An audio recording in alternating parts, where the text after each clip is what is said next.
Okay, so we are recording.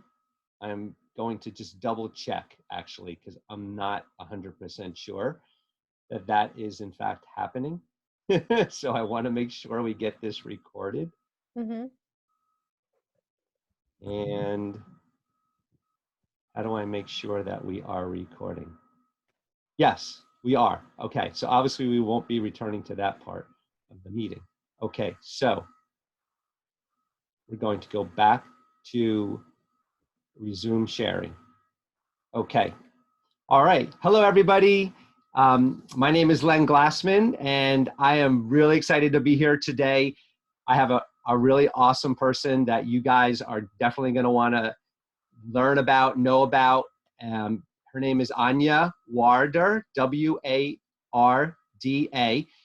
She is an artist. She is located in Sacramento, California, but she's not just like a regular artist. She uses art to for therapy and to help people express themselves. And I'm just going to read a little passage from her website. First of all, hi Anya, how are you? Hi, I'm awesome. So Anya works with people on a one-on-one basis, celebrating their individual healing journeys with personalized, original canvas paintings. So there's so much more to her than that. And I would love for you guys to check out her website, and it's her name. So it's www.anyawarder.com or anyawarderart.com. So it's Yes. anyawarderart.com. ANYAWARDAART.com. Okay. You So, got it. yeah, excellent. So, Anya, we're here today because I'm extremely grateful for the fact that you read my book. It resonated with you. I'm so blessed that you had an opportunity to get into the characters, and I believe you really felt something like strong, a feeling of connection from reading one or more of the characters from the book and Soul Trainer, and how they found fitness as a way to pull themselves through their hardships and their pain and their suffering. And I know that perhaps personally that might have really have a very special place in your own heart because of perhaps some things that have gone in your own life, which you can or not, or may or may not want to share. That's entirely up to you. But what we've done here today is we are using Soul Trainer to create a movement for others to be able to use other people's experiences like Anya's to create their own journeys, to create their own fitness journey or health journey. And sometimes it takes other people's stories or life circumstances to be able to pull your to create your own story out of their stories. Like there's that relatability that happens a lot. And that's really why I wrote Soul Trainer, was because I wanted to share my story and my journey and use it as a way to motivate others. So what we're going to do today is go through a series of questions that we have on the screen, and Anya's going to share her journey, her experiences, um, her impressions from Soul Trainer, and it's very impromptu. We haven't gone through this before, so let's see where things fall. So Anya, first question for you is, which Soul Trainer characters and stories did you like the best, and why? Okay, so actually, the book has three stories, and my top favorite is the last one, and my second favorite is the first one. So the last one that I absolutely read it with, like, with just I couldn't put it down. Like, to me, when a sign of a well-written book is like when you can't wait what happens next and you want to keep reading even though it's, you know, already midnight and you have to go to work the next morning. So it's very well written, and it's also well researched too. And this is a story of Miguel, who is really went down in his life, and it's basically a story of transformation. And that's what I love about it, because it's so motivating to see somebody's story where they went from, they completely hit rock bottom. And you know, sometimes that happens to us too, and we think there's no way out. But it shows how much a healthy lifestyle, how much exercise, how much you know, lifestyle change can help you in your life, and what an effect it can have on your life. And it can actually help you, catapult you to get you out of that rock bottom into the dreams that, you know, you might have, or the goals that you're trying to achieve, and how important that is. And it's just so motivating to see somebody, you know, completely straight from the streets making a beautiful life for themselves. That's It's awesome. just amazing. That is it, awesome. it That really touched my heart. So Thank so you. that's why I love the second one, the last one. But the first one, it's about, I believe, Carlos. Yes. And I resonate with that story because I also grew up in communism. So I understand the mindset. I understand how the communistic propaganda works. I lived it, even though, you know, I was like barely 10-year-old when the Iron Curtain fell down in Eastern Europe, because I grew up and lived in Poland at that time. But I still remember a lot of things, and I remember the lifestyle that we kind of were forced to have, and what my parents were going through. So I could totally identify with him wanting a different life for himself. And and it was just amazing to read how his love for fitness, for working out and bodybuilding, just gave him a new life in you know, in this new country. And same thing with me. I immigrated to the to US, you know, and here it's similar story. So I just identify with Carlos a lot. That's great. So I'm going to just say that the first story, well, the third story that you're referring to, Hmm. it's titled "Who's Making Fitness for the People." That's the one with Miguel. And Hmm. the first story that involved Carlos is Cuba Fitness. So Yep. those were your first and second, and then the third one was "Do I Look Fat?" Which, yeah, I mean that one is kind of controversial. Yeah, I mean, you know what? It is just because I never really had those issues that she had, the character, the main character in the story. So I don't necessarily resonate with them, but I know a lot of people who do. And in fact, men, so many girls, so many women deal with those body image issues, and it's real, and it can really be devastating too. absolutely. Yeah, no, I fully agree. So I'm going to move on to the next question, and that Mhm. is, what health and fitness tips from Soul Trainer did you find most helpful? And you know, I'm not going to ask you like to go into specifics about them, but like in general, like was there something that kind of sticks out in your mind, like, oh, that was kind of interesting, you know, I never really thought of it like that. And I could kind of help you along maybe with some of the things that, you know, in each of the stories. It actually does. There is one thing, and I am actually, if you allow me, I'm just going to read little something that I believe summarizes the book beautifully. Oh yeah, And it's just a please. small little paragraph that I actually, um, uh, you know, marked down.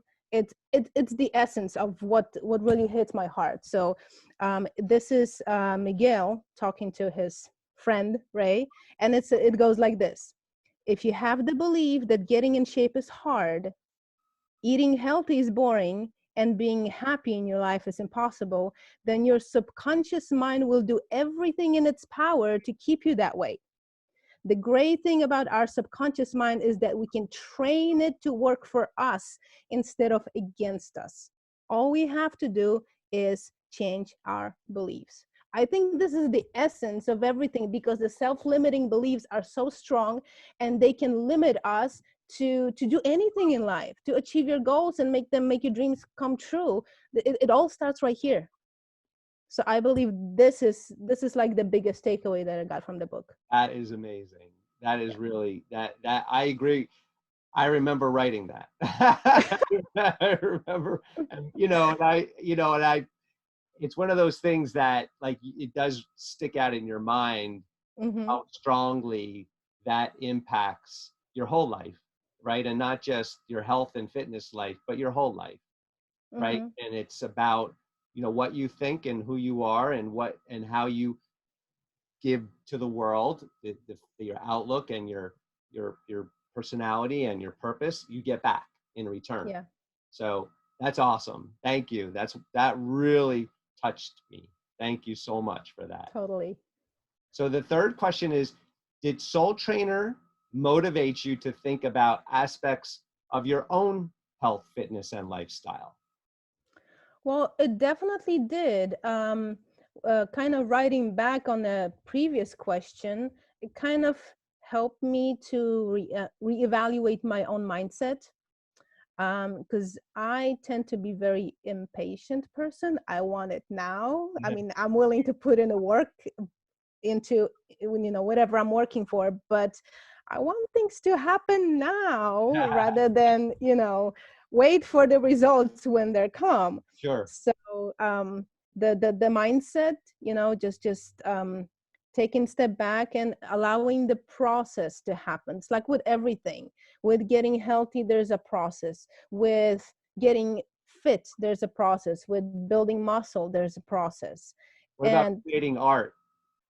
yeah, exactly, there's a process to it too. And then finding customers, finding collectors, there's a process to everything.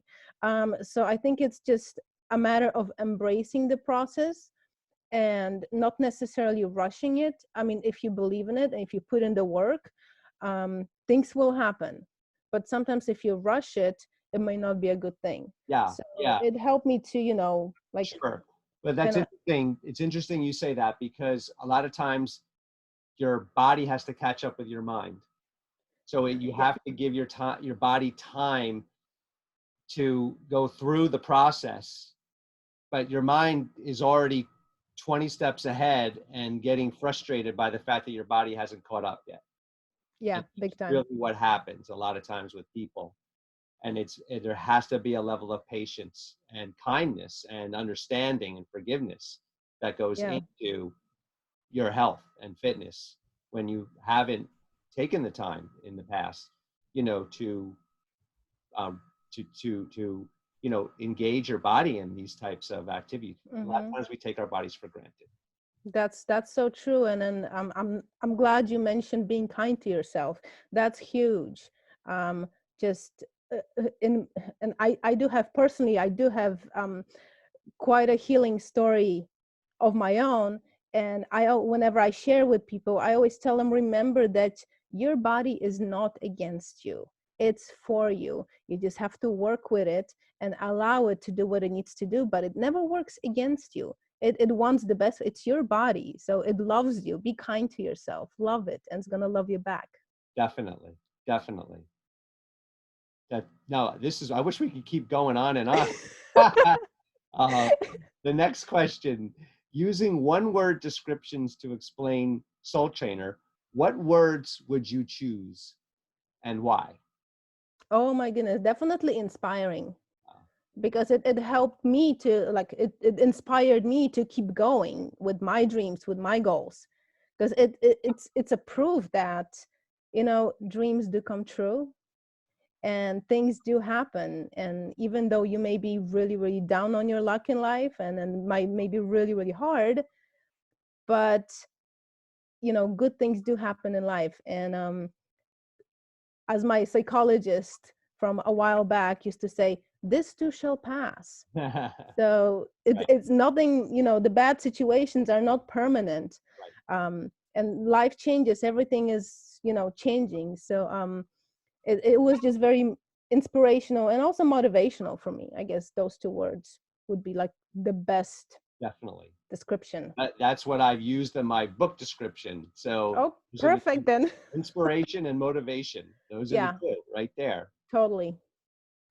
So Anya, what aspects of your own personal health and fitness journey did you identify with from reading Soul Trainer? Things that perhaps like you do in your own life or you do with your own health and fitness that you kind of like looked at and said, oh yeah, I do something along those lines. And yeah, I see what they're talking about when they're talking about doing X, Y, and Z. Was there like something that really connected with your own journey?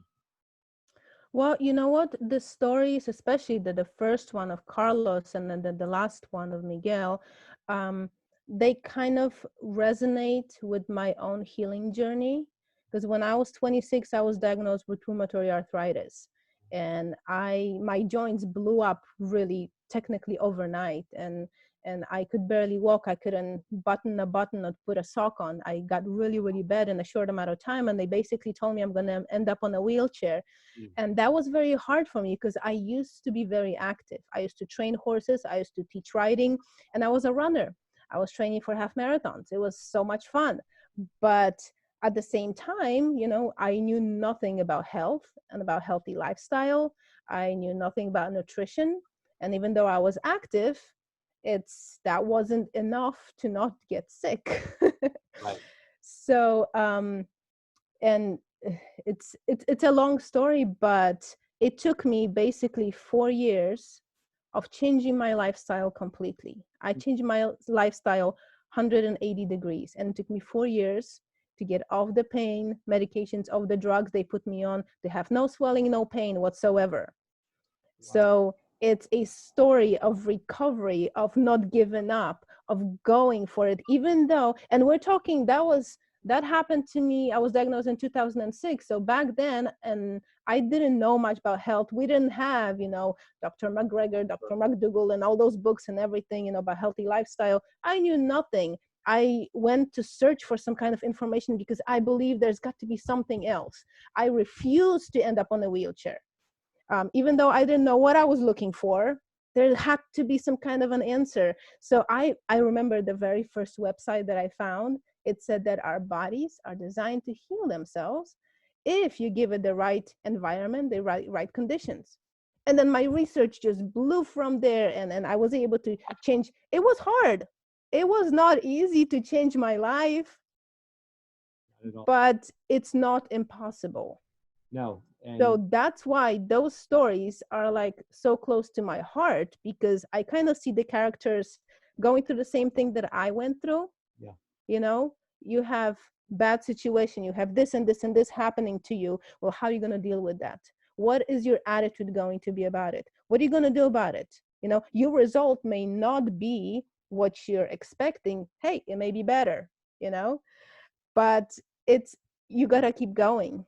right. So you hit on something really interesting, which is you had to change your physical outlook on your life Oh yeah. in order for you to be able to basically function, like movement, and you were in pain, and Yeah. your life was, and you took this journey to basically change the way your body worked.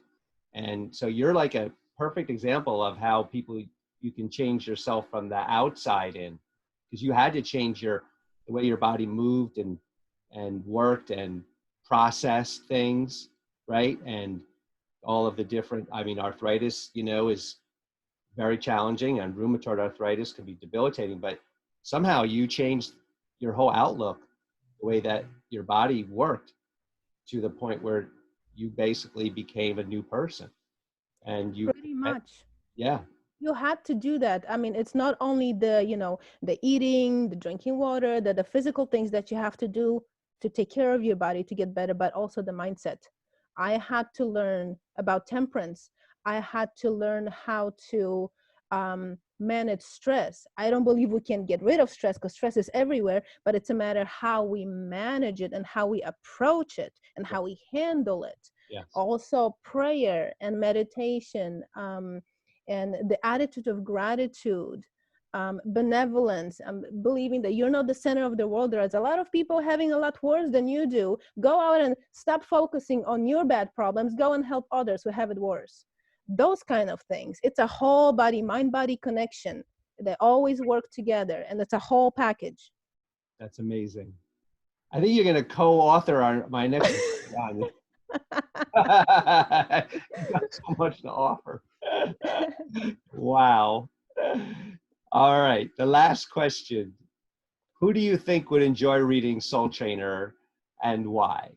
Oh man, I believe so many people would enjoy reading it. I mean, seriously, if uh people that definitely need that motivation, like, well, let's start with just exercising. If you need that extra motivation to keep you going, pick up the book. It's going to be so inspiring and motivating for you to, just help you go to the gym. Well, I don't know right now, but still working out.